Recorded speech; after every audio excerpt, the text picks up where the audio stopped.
You think you understand luxury. You see the gleaming advertisements, the celebrity endorsements, the perfectly curated social media feeds showcasing a world of opulence and exclusivity. But what if I told you that much of what is aggressively marketed as luxury today, the very brands screaming their status from every billboard and influencer post, are precisely the ones that truly discerning upper-class men quietly, almost instinctively, avoid? This is not about snobbery. It is about a profound understanding of value, heritage, and the subtle, unspoken codes that define genuine affluence. It is a story not of what money can buy, but what it chooses not to. Today, we are going to reveal the 15 luxury brands that upper-class men rarely, if ever, purchase, and more importantly, why. This is not just a list. It is an exploration into the psychology of wealth, the evolution of taste, and the quiet rebellion against manufactured status. By the end of this video, your perception of luxury will be fundamentally shifted, and you will understand the subtle language of those who do not need to prove anything. Let us begin with the first brand, a name synonymous with accessible aspiration, yet often overlooked by those at the very top: Michael Kors. While undeniably successful in carving out a niche in the affordable luxury market, the brand's ubiquity and reliance on overt branding often make it a pass for men who prioritize understated quality and exclusivity. For them, true luxury is not about a prominent logo, but about the craftsmanship, the material, and the story behind an item that speaks for itself, without shouting. The sheer volume of production and widespread availability dilute the sense of rarity that genuine luxury connoisseurs seek. Next, we look at a brand that has, for decades, been a gateway to luxury for many, but often not a final destination for the truly affluent: Coach. Similar to Michael Kors, Coach has mastered the art of making luxury attainable. However, this very accessibility, coupled with frequent sales and outlet presence, positions it outside the realm of what upper-class men consider truly exclusive. Their preference leans towards brands with a more consistent, higher-tier positioning, where rarity and bespoke experiences are paramount rather than widespread retail presence. Our third brand often finds itself in the crosshairs of trend cycles, making it less appealing to those who value timelessness: Balenciaga. While a powerhouse in high fashion, Balenciaga's often provocative, trend-driven designs and rapid seasonal shifts can be a deterrent. Upper-class men often invest in pieces that transcend fleeting trends, preferring classic silhouettes and enduring quality that will remain stylish for decades rather than a single season. The brand's association with viral moments and sometimes controversial aesthetics does not align with a desire for quiet sophistication. Moving on, we encounter a brand whose iconic patterns, while globally recognized, have become almost too common: Louis Vuitton. The famous monogram, once a subtle mark of travel and heritage, has become so pervasive that it often signals conspicuous consumption rather than genuine discernment.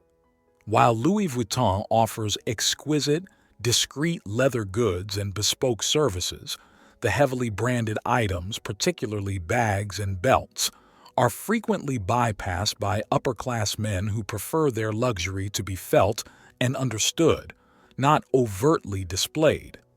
They might own a classic LV trunk, but not a logo-emblazoned wallet.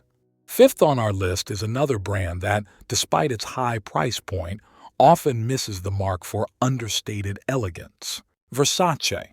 Known for its bold, often flamboyant designs, Medusa head logos, and vibrant patterns, Versace embodies a certain type of maximalist luxury. However, for many upper-class men, this aesthetic is simply too loud. Their style often leans towards quiet confidence, where power is expressed through impeccable tailoring, superior fabrics, and subtle details rather than overt flashiness. Our sixth brand, while a symbol of Italian craftsmanship, can sometimes fall victim to its own popularity. Gucci. Much like Louis Vuitton, Gucci's resurgence under various creative directors has made its logo-heavy items incredibly popular. Yet, this very popularity, especially among those seeking to project wealth, can make it less appealing to upper-class men who prioritize exclusivity and a more refined, less ostentatious display of wealth. They might appreciate the brand's heritage, but opt for its more subdued classic offerings, if any. Next, we delve into the world of timepieces, where one brand, despite its prestige, is often seen as a starting point, not a pinnacle. Rolex. This might surprise many, as Rolex is undeniably a luxury watch brand. However, for the truly upper-class man, a Rolex is often seen as the entry-level luxury watch, a common choice. While respected for its engineering and durability, those seeking true horological depth, rarity, and a more unique statement often gravitate towards brands like Patek Philippe, Vacheron Constantin, Audemars Piguet, or even independent watchmakers whose pieces are less about mass recognition and more about intricate craftsmanship and limited production. Our eighth brand, while offering high-end products, sometimes struggles with its brand identity in the eyes of the discerning. Philipp Plein. This brand is known for its edgy, often provocative designs, heavy embellishments, and a rock and roll aesthetic. While it caters to a specific luxury segment, its overt branding, skull motifs, and flashy appeal are generally not aligned with the refined, understated tastes of traditional upper-class men who prefer classic elegance and timeless sophistication over transient trends and ostentatious displays. Moving to automotive, our ninth entry is not a brand itself, but a type of customization often avoided. Overly customized luxury cars with aftermarket modifications. While a Rolls-Royce or Bentley is a staple of luxury, upper-class men typically prefer their vehicles to maintain their factory-intended elegance and performance. Gaudy aftermarket rims, loud paint jobs, or excessive interior modifications are often seen as detracting from the car's inherent value and design integrity, signaling a desire for attention rather than genuine appreciation for automotive excellence. 10th on our list is a brand that, despite its heritage, has become synonymous with a particular, often less refined aesthetic. Ed Hardy.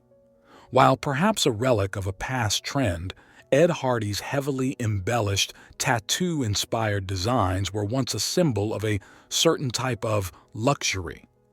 However, for upper-class men, this aesthetic was always far removed from their preference for classic, understated style.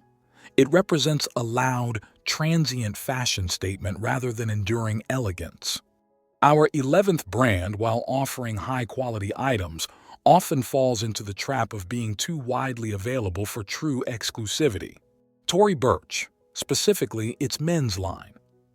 While the brand has a strong presence in women's luxury, its foray into menswear while offering quality often lacks the distinct heritage, bespoke appeal, or limited availability that upper-class men seek in their wardrobe.